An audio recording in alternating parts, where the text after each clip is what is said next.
চলে আসে। আর তখন সে বলতে থাকে, কে আমার বাচ্চাদের নিয়ে গেছে? আমি ছাড়বো না। আমার সন্তানদের গায়ে হাত কে দিয়েছে? আমার মাটি কাঁপছে কেন গো?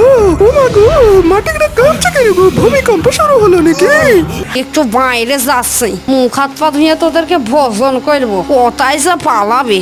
এটা বাবলস, এটা খেলা জিনিস না। বনমালীপুর নামের একটি জঙ্গল ছিল। সেই জঙ্গলে অনেক পশু পাখিরা বসবাস করত এবং অনেক নানা ধরনের মায়াবী জীবও বসবাস করত। সেই জঙ্গলের একটি গাছের কুটুরে বাস করত একটি নাগিনী। তার নাম ছিল সঙ্গিনী। তার দুটো সন্তান ছিল। তারা দেখতে অনেক মিষ্টি ছিল। কি সুন্দর সুন্দর তাদের সবুজ রঙের চোখ। মা তাদেরকে হারাবার জন্য খুব ভয় করত। তাই তার মা তাদেরকে রেখে দিয়ে নিজে একাই সাপের রূপ ধরে খাবার সংগ্রহ করতে যেত। এমনই একদিনের কথা, তার মা নাগিন খাবার সংগ্রহ করতে গিয়েছিল। তখনই জঙ্গলে একবার তুফান চলে আসে। সেই তুফানের মধ্যে দিয়ে একটা অক্টোপাস চলে আসে এবং অক্টোপাসটা কিছুক্ষণ পরে বুঝতে পারলো সে জঙ্গলের মধ্যে পৌঁছে গিয়েছে এবং জলও শুকিয়ে গেছে। তখন সে বলল, আরে আরে, আমি এটা কোথায় পৌঁছেছি? এই তো দেখি একটা জঙ্গল। আমি ওই ভাড়ে থেকে একদম জঙ্গলে পুষতে গেছি যে। এখন আমি খাবো কি? ওই যে ওখানে গাছে কুটোর দেখতে পাচ্ছি, যাই যে দেখে আসি কিছু খাবারের ব্যবস্থা হয় কিনা। অক্টোপাস ওদিক দিয়ে যাচ্ছিল। তখন ওই গাছের কুটুরের মধ্যে একটি ছোট্ট ফুটো ছিল। তখন সে টুকি মেরে দেখছিল। তখনই সে দেখতে পায় সেখানে দুটো ছানা, তাও আবার সাপের। অক্টোপাস এই দৃশ্য দেখে একদম বেহুশ হয়ে পড়ে যায়। বেহাসানা চলবে না যে, কত ভালো ভালো খাবার। তাড়াতাড়ি যাই। আক্রমণ! বলে অক্টোপাসটি এক লাফ মেরে গাছের কুটুরে ঢুকে পড়ে। বাঁচাও বাঁচাও বাঁচাও, আমাদেরকে আক্রমণ করেছে। কোথায়? বাঁচাও বাঁচাও। তোদেরকে এবার কে বাঁচাবে রে? আমার পেটটা তো ভোকে গুড় গুড় করছে। আজ তোদের দুটোকে একদম জমিয়ে খাবো। এই দিদি, এই দেখ দেখ, ওর মাথাটা কেমন দেখতে। এমন প্রাণী তো বাপের জন্য দেখে রে দিদি। এই কি বললি রে তুই? তোরা আমাকে নিয়ে মস্করা করছিস? ও দিদি গো, কি বললাম গো। ও দিদি, এবার কি হবে গো? অক্টোপাস তো খেপে গেছে। তোরা বড্ড চালাক। তোদেরকে আমি এইখানে খাবো না কু। তোদেরকে ওই যে ওই পাশে নিয়ে যেয়ে খাবো। চল। এই বলে অক্টোপাস মুখের মধ্যে দিয়ে একটি বাবলস প্রকাশিত করে। সেই বাবলসটির মধ্যেই দুটো সাপের ছানাকে বন্দি করে নেয়। দুটো ঢুং।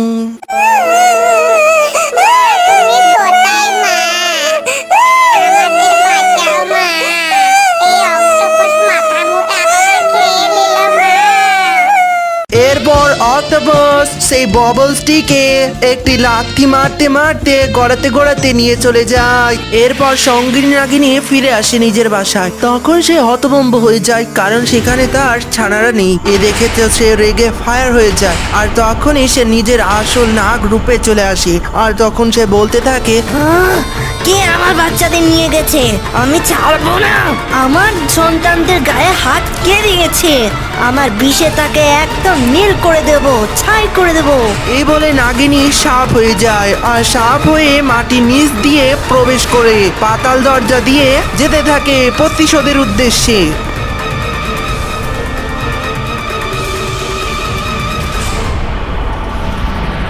এদিকে লুসি পায়রা জঙ্গল দিয়ে শপিং করে বাড়ি যাচ্ছিল গুনগুন করতে করতে। সাজনকে ঘর জানা হে। তখনই সেখানকার মাটি কেঁপে যায়। মাটি কাঁপছে কেন গো?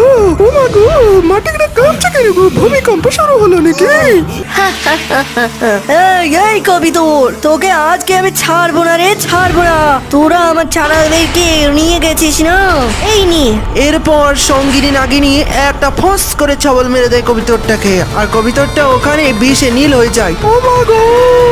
আর সঙ্গিনী নাগিনী ওদিকে পাতাল পথের দিকে আবার রওনা দেয়। আর এই দৃশ্যটা একটি ইন্দুর পাশে থেকে সবটা দেখে নিয়েছিল।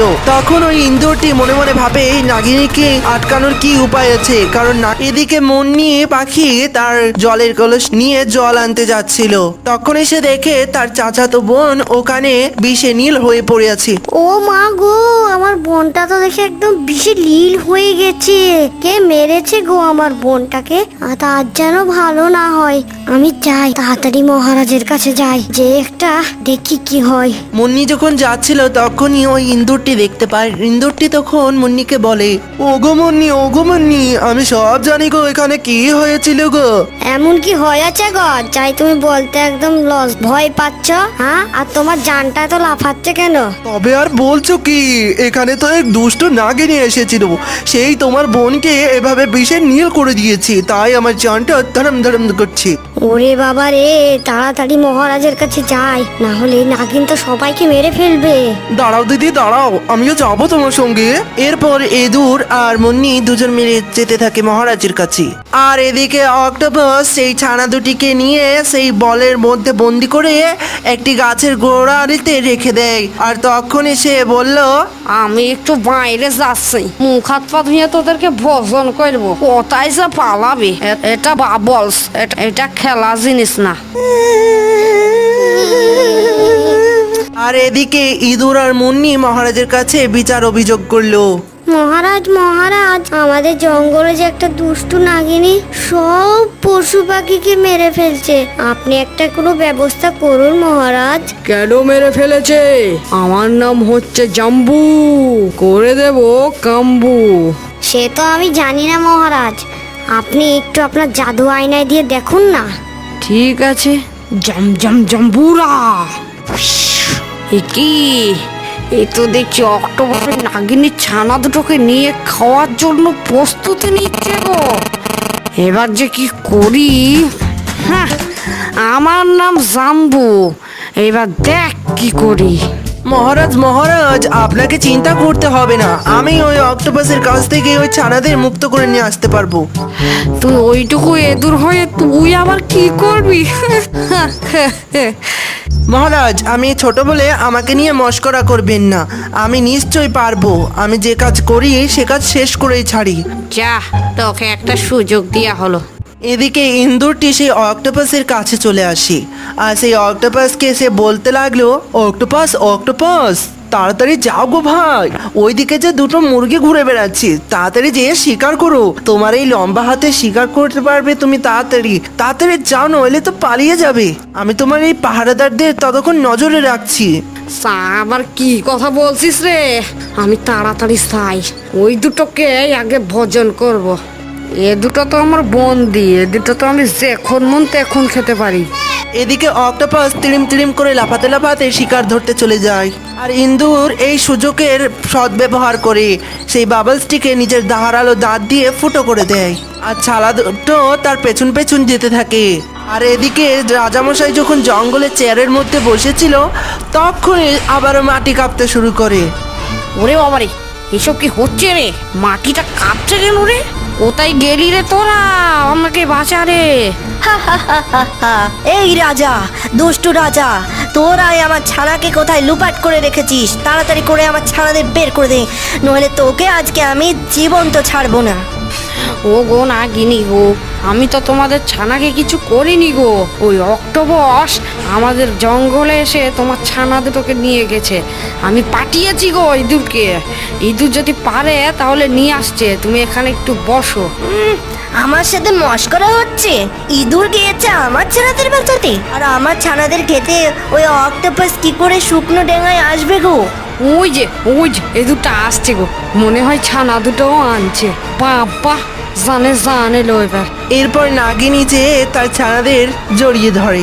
বন্ধুরা, তোমাদের গল্পটা কেমন লাগছে একটু কমেন্টে বইলা যায়। ঠিক আছে, লাইক সাবস্ক্রাইব যেন কইরা দিও। দেখা পালাই যায় না। টাটা বন্ধুরা, সাবস্ক্রাইব করে নিও। আবার আসছি নতুন ভিডিও নিয়ে। দেখো না বাইরে কত সুন্দর বৃষ্টি হচ্ছে। আমার না খুব ইচ্ছে করছে বৃষ্টিতে ভিজতে। অনেক দিন হলো বৃষ্টিতে ভিজি না। আমি একটু বাইরে গিয়ে বৃষ্টিতে ভিজি মা। না রে মা, বাইরে গিয়ে বৃষ্টিতে ভিজতে হবে না। বৃষ্টি শুরু হয়েছে, বৃষ্টি তো থামার নামই নিচ্ছে না। মনে হচ্ছে এবছর বন্যা হবে। বন্যা হলে কি অবস্থা যে হবে, আল্লাহর কাছে দোয়া কর যেন বন্যা না হয়।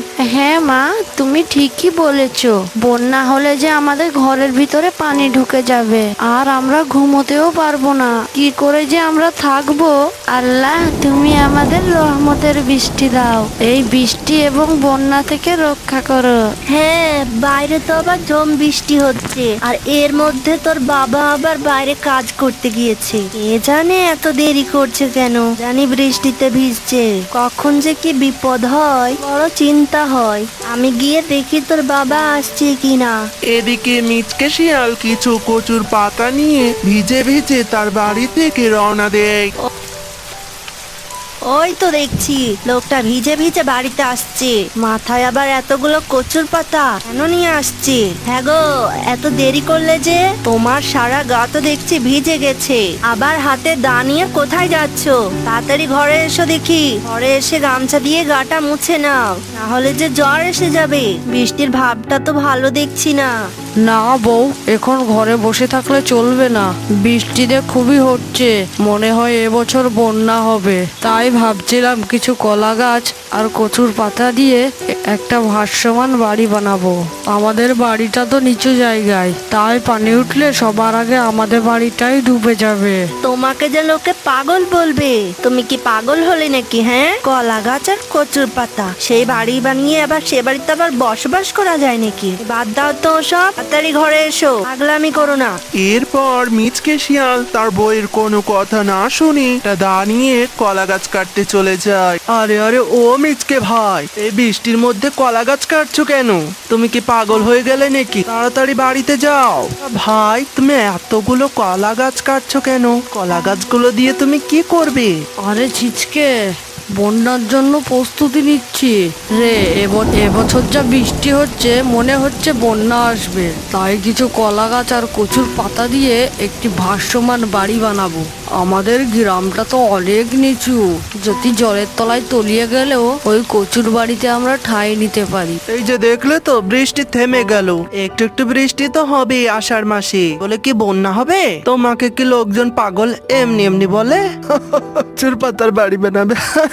চুরপাতার বাড়িতে আবার মানুষ থাকবে। তোমার বুদ্ধির বড় অভাব পড়েছে গো মিচকে ভাই। বুদ্ধির প্রয়োজন হলে আমার থেকে একটু ধার নিও। আরে ছিচকে, তুই বিষয়টা উড়িয়ে দিস না হেসে। তাই তোকে বড় ভাই হিসাবে একটা উপদেশ দিচ্ছি। বন্যা হবে মনে হচ্ছে এবার, তুই আগে থেকে একটা প্রস্তুতি নে, না হলে তুই বড় একটা বিপদে পড়বি। এরপর মিচকে শিয়াল অনেকগুলো কলা গাছ কেটে বৃষ্টির মধ্যে ভিজে ভিজে নিজের বাড়িতে পৌঁছয়। হ্যাঁ গো, তুমি এটা কি শুরু করলে গো? ভালো দেখিনি। তোমার জন্য তো দেখছি এবার গ্রামে আমাদের মান সম্মান বলতে কিছুই থাকবে না। কলা গাছ, এই কচুর পাতা, এগুলো দিয়ে কি পাগলামো শুরু করেছো তুমি? এগুলো বন্ধ করো। গিন্নি, তুমি অযথাই আমার ওপর রাগ করছো। তুমি এর কদর বুঝতে পারবে, সময় হোক তখন দেখো। আমি এই বাড়িটা বানালে আমাদের অনেক উপকার হবে। আমি এগুলো অযথা করছি না। হ্যাঁ মা, তুমি বাবার সাথে অযথাই রাগ করছো। বাবা যেটা করছে নিশ্চয় ভেবে চিন্তে করছে, আমাদের ভালোর জন্যই করছে। ঠিক আছে বাবা, তুমি চিন্তা করো না। আমি তোমার সাথে সাথে সমস্ত কাজ করে দেব। আমি তোমার কাজে সাহায্য করব। ঠিক আছে, আমার কথা যখন তোমরা বাবা মেয়ে শুনবেই না, তাহলে তোমাদের যেটা ভালো মনে হয় সেটাই করো। আমি আর একটা কথাও বলবো না। কিন্তু কি রাত্রিবেলায় যখন দাঁড়িয়েছিল উঠোনে, তখনই সেই পাগলা হাসিটি শুরু হয়ে যায়। কিন্তু দুঃখী ওই হাসির শব্দ শুনে ভয়ে দৌড়ে পালিয়ে যায়। দুঃখীকে ওই হাসি বশ করতে পারে না। পরের দিন সকালবেলা হয়ে এলো। দুঃখী তার মাকে বলল, মা মা, কালকে একটা কি ভয়ঙ্কর হাসি হচ্ছিল বারান্দায়। আমার খুব ভয় করছিল মা। কেমন হাসি, এইরকম করে হাসছিল। এ কি বলছিস দুঃখী? এরকম করে আবার কে হাসে? জানি না মা, কেন আমার খুব ভয় করছিল। মনে হয় ওটা একটা ভূত। আমরা তো এই গ্রাম থেকে এসেছি। তাই হয়তো তুই ক্লান্ত হয়ে এইসব ভাবছিস। অত চিন্তা করিস না তো। এরপর দুঃখী সেখান থেকে চলে গেল। দুঃখী সারা দিন খেলাধুলো করছিল। ধুলো করতে করতে সাঁঝবেলা হয়ে আসি। দুঃখী তখন বাড়ির পথে রওনা দেই। তখনই হঠাৎ সেই ভয়ঙ্কর হাসি আবার তার পেছু করে। আর দুঃখী ওই হাসির শব্দ শুনে, ও মা গো, বাঁচাও! কি ভয়ঙ্কর হাসিটা! পালাই রে বাবা!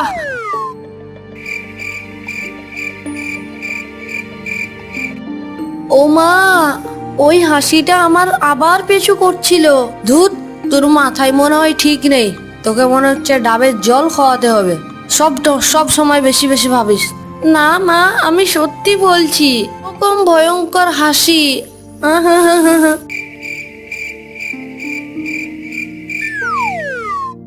মেয়েটার যে কি হলো, সব সময় হাসিটাকে নিয়ে একদম পাগল হয়ে গেছে। দিদি একা একা কি বিড়বিড় করে কথা বলছো? আর বলো না দিদি, আমার মেয়ে কদিন ধরে একটা হাসির শব্দ শুনতে পায়। সেই শব্দ শুনে নাকি সে ভয় পেয়ে যায়। আমার তো মনে হচ্ছে আমার মেয়ের মাথায় কিছু হয়েছে। আমার তো খুব ভয় করছে দিদি।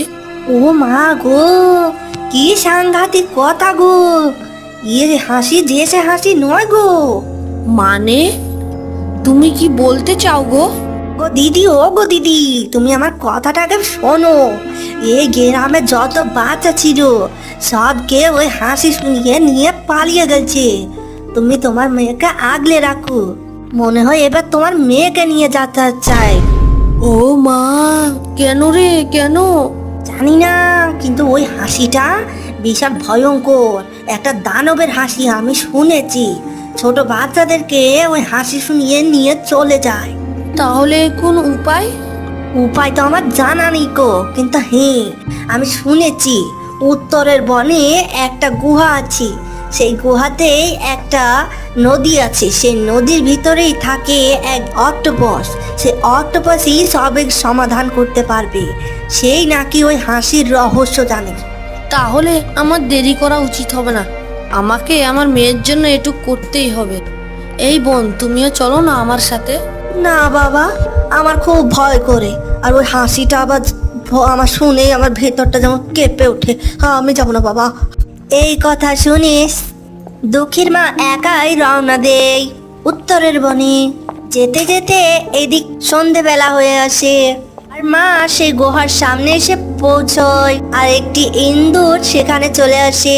আর ইঁদুরটি বলে, এই, তুমি এখানে কি করছো গো? ও মা, কি ছোট ছোট সেনাপতি! বাজে কথা বন্ধ করো। এখানে কি করতে এসেছো? আমি আমার মেয়েকে বাঁচাতে এসেছি। একটা ভুতিয়া হাসি আমার মেয়ের পেছু করেছে।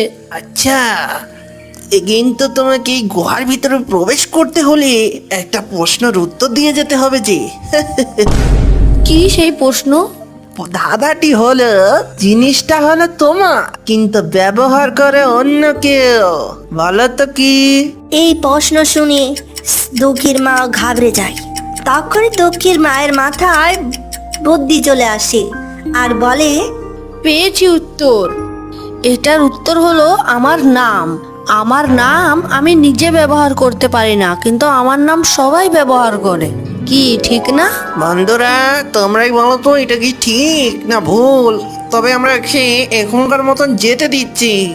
এরপর দুঃখীর মা ভিতরে চলে যায়। আর এদিকে দুঃখী রাত্রিবেলা হয়ে আসে এর কারণে সেখানেই দাঁড়িয়েছিল। তখনই সেই ভয়ঙ্কর হাসি চলে আসে।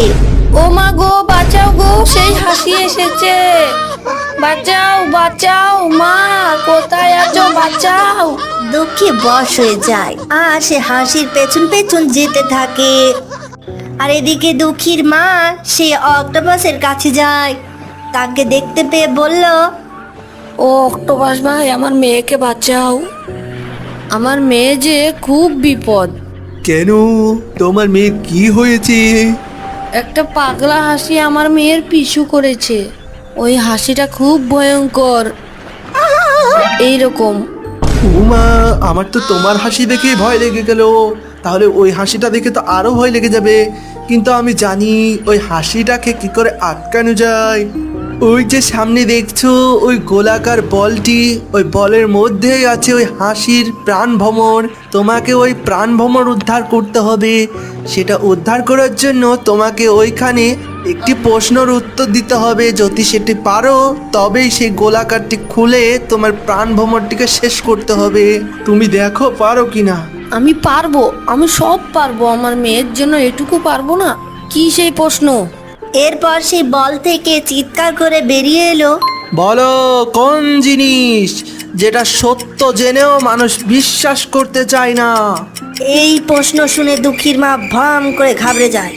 অনেক চিন্তা করার পরে তার মাথায় বুদ্ধি চলে আসে, আর সে বলল, পেয়েছি আমি। সেটা হলো মৃত্যু। মানুষ জানে যে তাকে একদিন মরতে হবে, কিন্তু সে তাও বিশ্বাস করে না।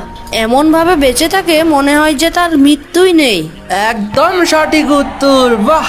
আরে আরে, এর উত্তর তো আমরাও জানতাম না। এর উত্তর এত সোজা ছিল। এরপর সেই প্রাণ ভ্রমরটি বদাম করে বাষ্ট হয়ে যায়, আর এদিকে দুঃখীর সম্মোহন কেটে যায়।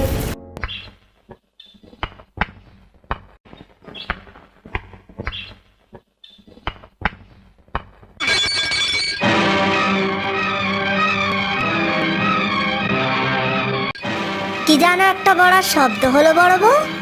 কি ভাঙলো? হায় হায় হায়, এ কি করলে বড় বউ?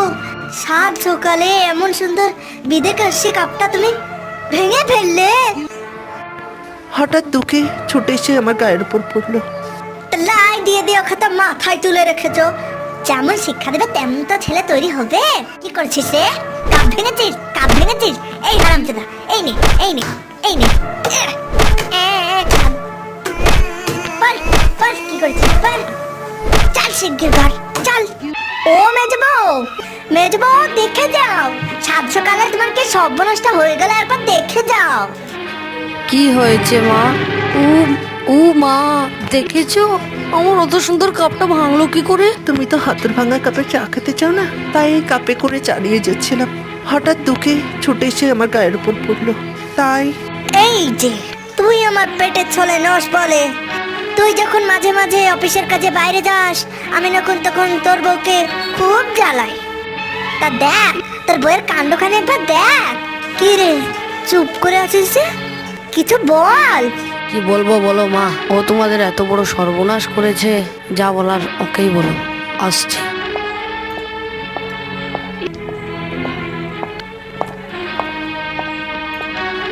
কি গো, সাত সকালে সব এক জায়গায় জড়ো হয়েছে কেন গো? এই দেখ কি হয়েছে দেখ। মেজ বৌদি, তোমার ভাই সে জাপান থেকে কাপের সেটটা এনে দিয়েছে, তার একটা না? তবে না তো কি, এমন কাপ বাপের জন্মের কেউ চোখে দেখেছে? মা, কাপটা ভাঙলো কি করে? ও তো বলছে ওর ছেলে নাকি ওকে ধাক্কা মেরে কাপটা ভেঙে দিয়েছে, তাই হাত থেকে পড়ে গিয়ে ভেঙে গেছে। রাখো তো, সব বানানো কথা। কাল যখন মেজ বৌদির ভাই কাপগুলোকে প্যাকেট থেকে বের করে টেবিলের উপর রাখছিল, তখন বড় বৌদি এমন করে তাকাচ্ছিল যেন পারলে তো এখনই কাপগুলোকে আছাড় মেরে ভেঙে দেয়। কি মা, এটা বাড়ি না বাজার? এত চেঁচামেচি কিসের?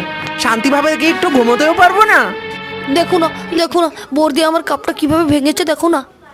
জাপানের সেট একটা গেল, এখন কি আর লোকের সামনে বাকিগুলো বের করা যাবে? ফেলেই দিতে হবে। বড় বৌদি তো এটাই চেয়েছিল, বাকি কাপগুলো ফেলে না রেখে ওকে দিয়ে দাও, ও আলমারিতে তুলে রাখুক। বাপের বাড়ি থেকে লোক এলেই ওই কাপে চা দিয়ে ফুটটুনি মারবে। দাদাটাও হয়েছে তেমনি, বউটাকে যে একটু শাসন করবে তা না। আমরা তো বাবা বরের দিকে তাকাতেই ভয় পাই, কোথায় মা বাবার থেকে শিক্ষা নেবে তা না।